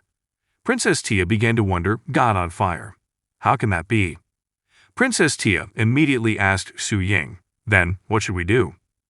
Xu Yang told Princess Tia to freeze the cliffside, so that the skeleton monsters can't climb up. Princess Tia thought to herself, "It's not like this is my own magic, but why does she seem to know more than me?" Princess Tia immediately cast the spell Ice Wall, which made the cliffside freeze, and it caused the skeleton monsters who were climbing up to immediately slip and fall back into the lava. Lieutenant Ayla asked Xu Yang, "Didn't you just say God of Fire, Sam? Is it also possible that there is an extraordinarily powerful fire magician enslaved by the Skeleton King?" Xu Yang replied, "That's right." Xu Yang also saw Princess Tia as if she was scared. Xu Yang thought, Tia must be very worried because she is the heir to the god of ice. Facing the god of fire will be a challenging test for her.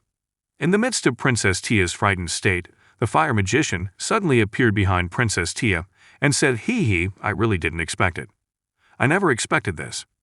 I thought that after that bastard skeleton king controlled me, I'd never be able to have fun again. I never thought I would meet the god of ice's hair here." That's right. Anyway, in order to defeat these undead skeletons, the best way is to freeze them completely or refine them completely. Xu Ying, who saw such a creature appear, immediately shouted to Tia, "Watch out." Then the witch immediately cast her magic and said, "Die." The magician immediately shot his magic at Princess Tia, and the magic managed to reach Princess Tia. Lieutenant Dolores immediately shouted, "Princess," because the magic was so strong, it caused the road they were traveling on to split and shatter into pieces. After the smoke cleared, Lieutenant Dolores couldn't see Princess Tia there, so she said, "Damn," she disappeared. Then she immediately approached the ravine and looked down there. Then from down there appeared the dragon pet of Xu Ying.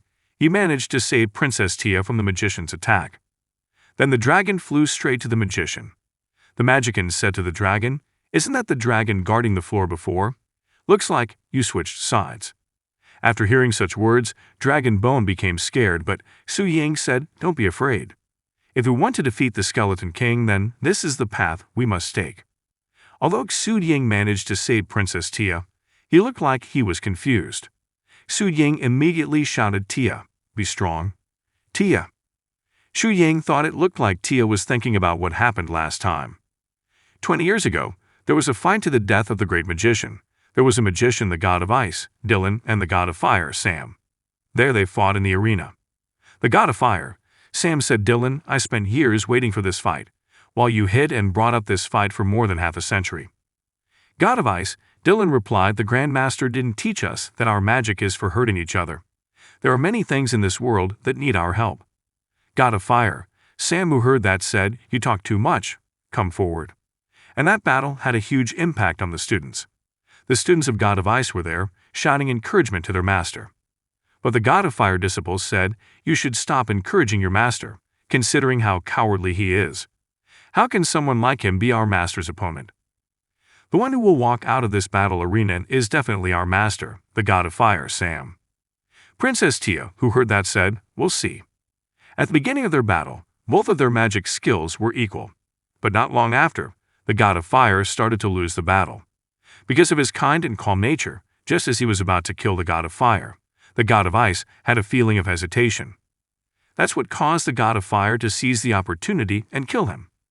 Just like the last battle with Sir Francis, the one who left the arena alive would be the winner. The outcome of the battle had two effects. First, some disciples of the God of Ice left and some others sided with the God of Fire and became his disciples. The disciple who chose to join spoke to the God of Fire's disciple, "I was so foolish in seeing the truth before.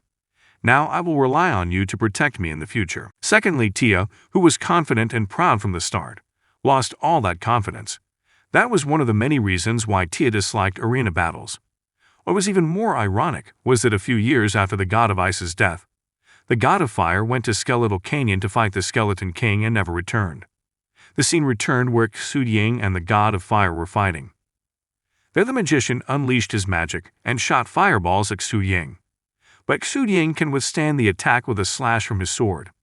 Xu Ying tried to revive Princess Tia's spirit. He said, "Tia, although I don't know what you're doubting, I hope you've thought about the reason why you came to this canyon. You didn't come here to prove yourself brave or because you're so wise.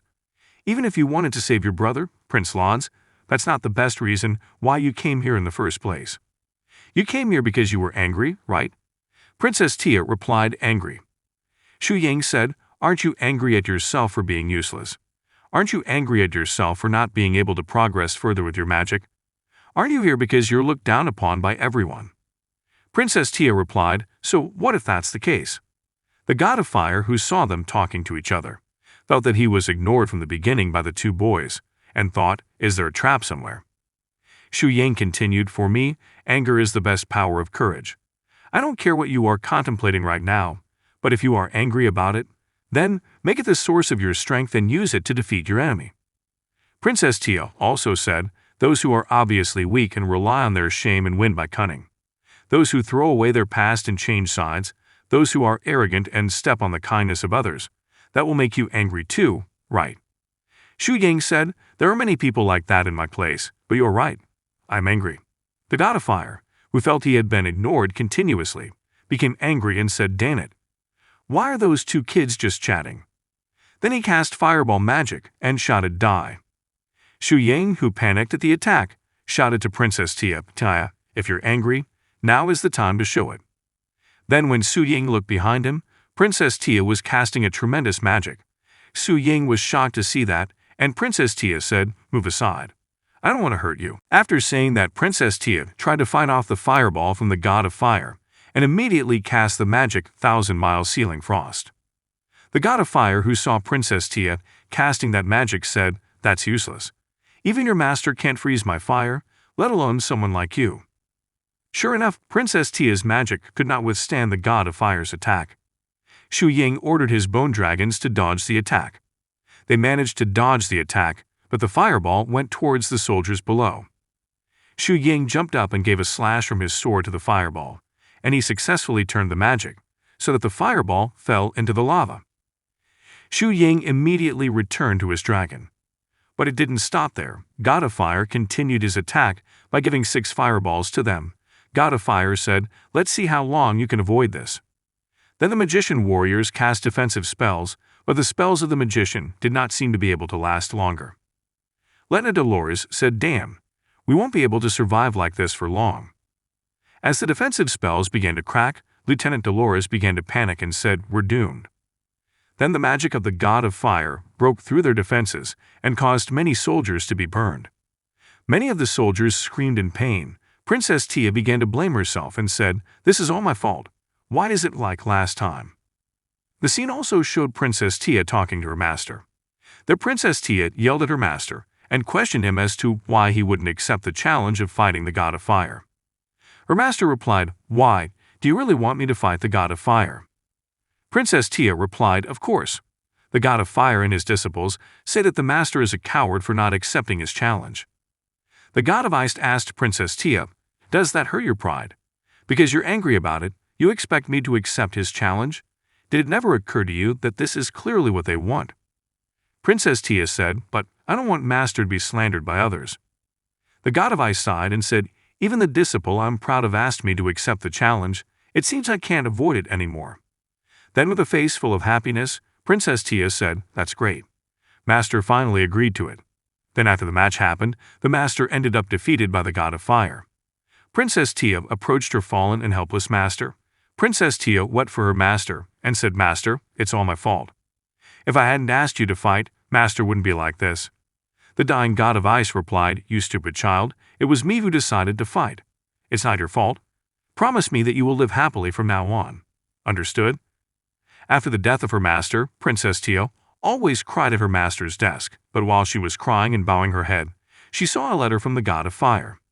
The letter read, I agree to give you Fire Spirit to help save the little princess who was injured from learning forbidden magic.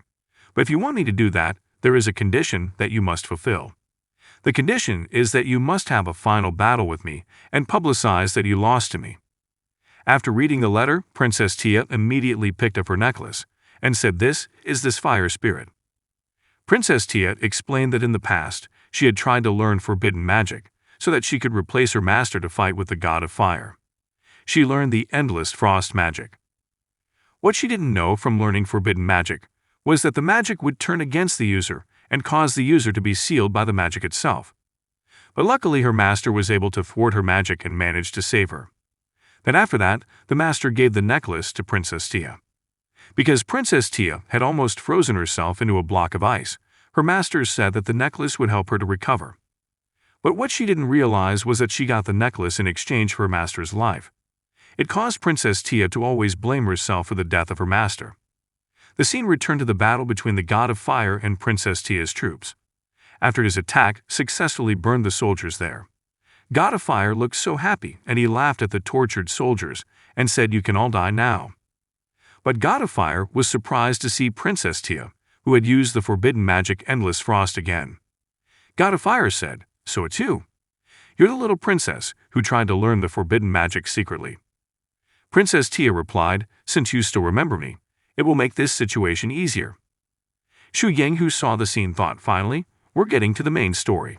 I should be prepared too. The god of fire, who was surprised to see Princess Tia, who was preparing the forbidden magic, said, this is the hand gesture to cast endless freeze. Little girl, don't you know who I am? You should know that you can't freeze me even if you use endless freeze.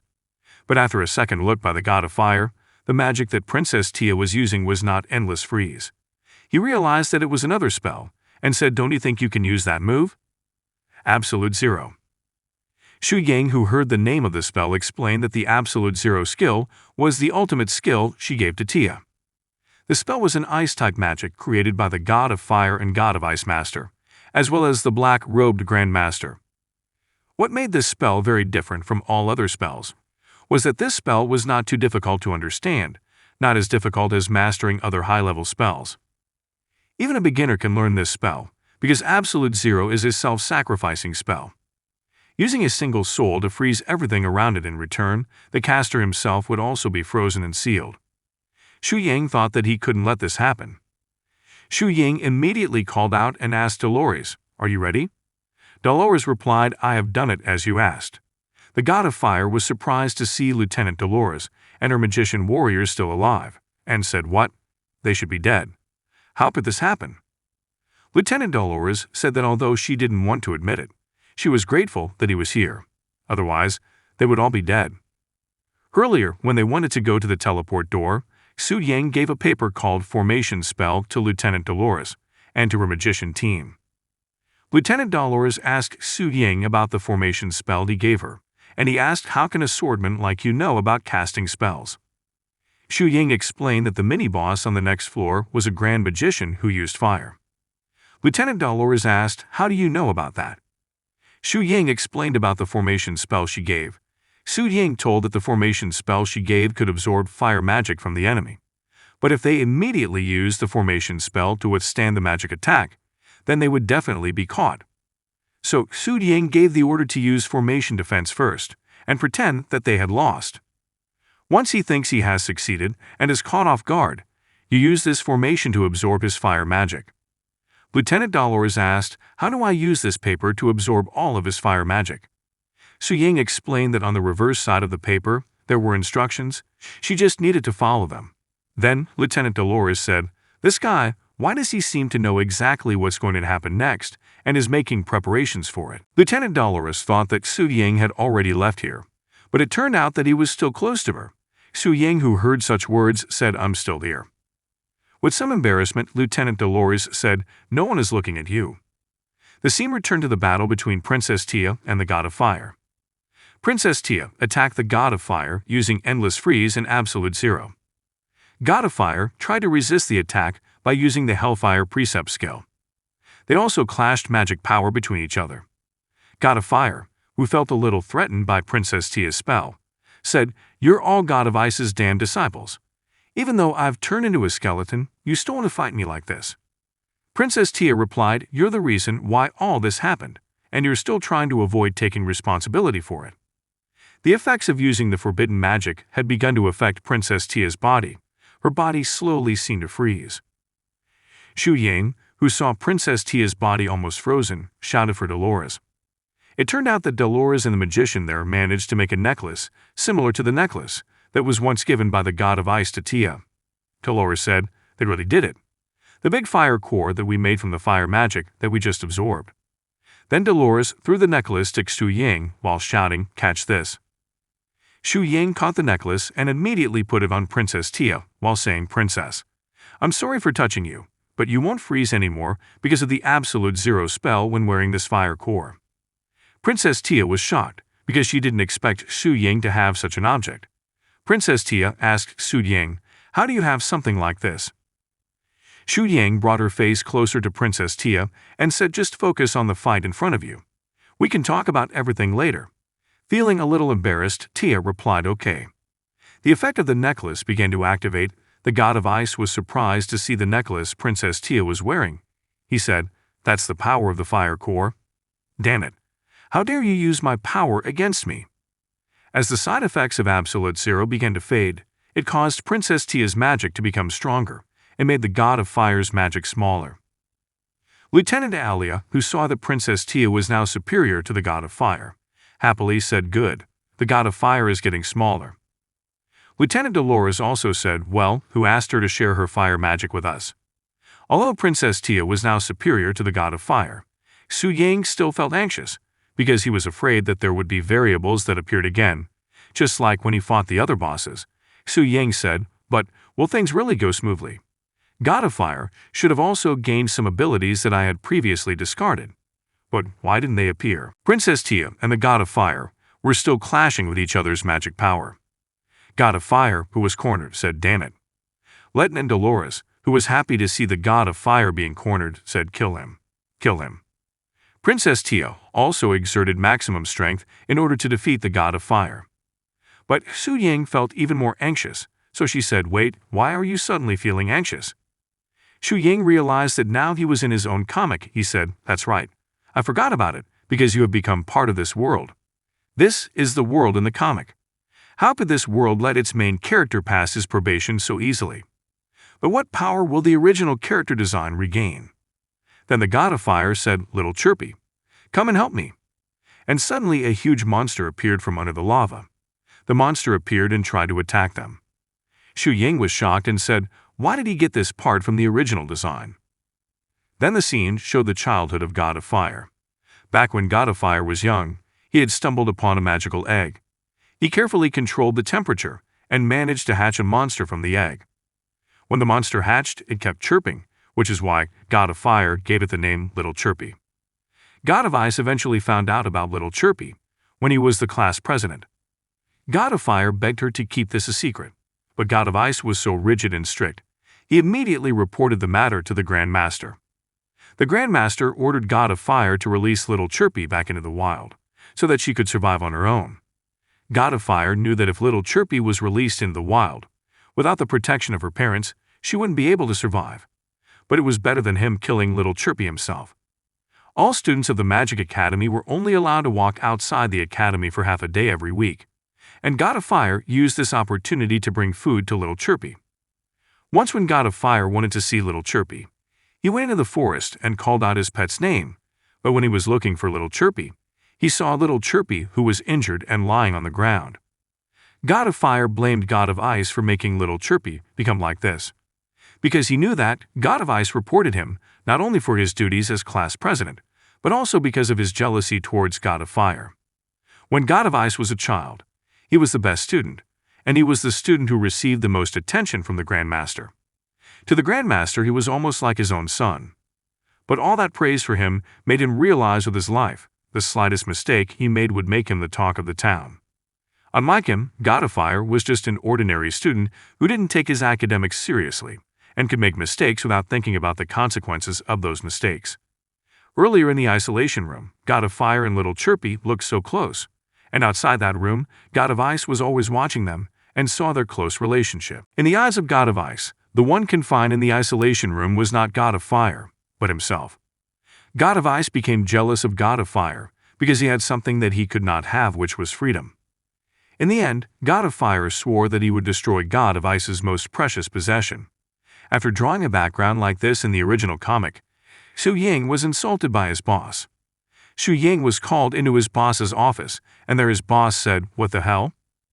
Isn't the God of Ice the teacher's female protagonist? Why did she act so much like a villain when she was younger? And why did the God of Fire become her victim?" Su Yang replied, "Even if they're good, they can't just do good things all their lives. And villains need difficult experiences in life. That's why they turn into villains. Didn't you think of that?" His boss got angry at that answer and said, "Readers only want to see the cool main character defeating monsters. Who wants to read a comic where the hero and villain are not clear? I'll give you two choices. Delete this entire arc or make God of Ice the victim in this scenario." Su Yang thought that if the readers didn't just want to see a cool main character, he finally chose to make God of Ice a victim, because if he deleted it, it would make the comic very boring. But at least it was better than making the story completely different. At the time, Su Yang wanted readers to see the whole story. But after Su Yang found out that the part that was added was Little Chirpy, he now didn't want that anymore. Su Yang, who was being attacked by Little Chirpy, managed to dodge the attack. Because Princess Tia was distracted by Little Chirpy's attack, It caused her to lose focus on her magic, so her magic could only stun the god of fire. The god of fire was bounced far enough to fall to the ground. He said, "That hurt. I almost became a popsicle." After that, Little Chirpy released her power from her mouth. Xu Ying recalled that the adult Little Chirpy he designed had the power equivalent to Subterranean King.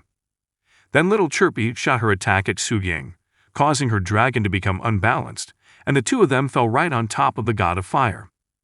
God of Fire, who was still sitting there, shouted, "Don't fly towards me." Then the two of them crashed into the God of Fire. After that, they immediately got back up, and Princess Tia and God of Fire continued their battle there. They prepared their respective magic. Then Little Chirpy was preparing to fight the remaining soldiers. Lieutenant Dolores shouted, "Everyone prepare to attack." While Xu Ying was confused by what was happening, she said, wait a minute." Then Xu Ying shouted, "All of you stop." After shouting like that, Xu Ying thought that in the real world or in comics, a changed history will definitely cause the butterfly effect. Because Xu Ying's boss was involved with this comic, Little Chirpy was removed from the comic, and the God of Fire became a full-fledged villain. God of Fire used the injured Tia to kill God of Ice. But Little Chirpy survived, which means that the personalities of God of Fire and God of Ice are different from the original comic she made. In this version, the evil God of Fire was once a kind and compassionate young man at heart. The appearance of Little Chirpy here indicates that the God of Fire is not a completely evil person, and there is a possibility that it could be the other way around as well. Xu Ying ordered Princess Tia to stop her attack. The surprised Princess Tia said, "What? Why should I stop? I'm the only one who can stop it here." Then the God of Fire was surprised to hear the order to stop attacking. He also thought, "What does this boy want to do?" Then Xu Ying asked Princess Tia, "I want to ask you some questions. Your master, God of Ice, did he ever tell you about his regrets?" God of Fire, who saw them chatting, said, "Damn it, those two are chatting again." Then Princess Tia said, "Why are you asking about that?" Then Xu Ying said, "Just answer honestly." Princess Tia and told her what her master regretted. "When I was little, I secretly raised a monster, and master found out. He got angry and took my pet away and then left. Because of that, I decided to try to break into his room to get my pet back. But instead I saw master happily feeding my pet. I rushed in, shouting, 'Master, you have multiple personalities.' And that shocked the God of Ice. The God of Fire, who heard the story, burst out laughing and asked Princess Tia to continue her story. Then the God of Ice, who was caught off guard by Princess Tia, tried to give her an explanation. He said, "When I was a student, I once made my classmate unable to raise her pet because I was jealous, and even made the monster almost die. Eventually, the monster was released back into the wild. My classmate could only feed it once every week. At that time, I was the class supervisor. I had more opportunities to leave school. So out of guilt, I protected it secretly, so that she wouldn't die from being attacked by other monsters. I guess that's my way of making amends. I'll return your pet after playing with it for a while." Then Xu Ying said, "So that's it." And he thought, "This is a part of the story that I didn't make up, but is based on the personalities and characteristics of the individuals that developed. It's a plot that's made naturally. The God of Ice isn't a villain, and the mistakes he makes are minor. Even without me writing about his story, he would still feel regret about his actions and look for ways to correct them. A good story is followed by an original personality, not what the author or boss prefers. Making a character say or do something that goes against his personality will make him a puppet." The God of Fire was surprised to hear Princess Tia's story, saying, "So you're saying that the reason why Little Chirpy was able to survive in the wild was because that Dan God of Ice protected her secretly?" Princess Tia was surprised to hear that, and said, "So you're the classmate he's talking about, and it's your pet." God of Fire thought, "That girl doesn't know that God of Ice is talking about me. It's not like she's making it up." Then God of Fire said, "But why did she keep it a secret from me? I wouldn't hate her if I knew the truth." Xu Ying said, "As his classmate, you should know why." Then God of Fire said, "You're right. That person is a wedge who doesn't speak or do things directly." Then Princess Tia said, "Wait, so what happens now? Are we going to keep fighting?" Xu Ying replied, "That depends on God of Fire." Then God of Fire said, "Never mind, I don't want to fight anymore. If you want to continue, just go ahead. You will be killed by the Skeleton King's subordinates anyway." Lieutenant Dolores, who heard that, said, "Why is this?" Then Lieutenant Ayla said, "You should be grateful that we won without fighting. Otherwise, we would have fought with this monster. Princess Tia, who heard that, asked Xu, "Didn't you say that we need to get something from each mini-boss? Otherwise we won't be able to defeat the Skeleton King." Then Xu replied, "That's right, but we have it now." It turns out that the necklace given by Xu is an item that will be used against the Skeleton King later. Then the gate that was there opened. Xu asked God of Fire, "Why is this door black?"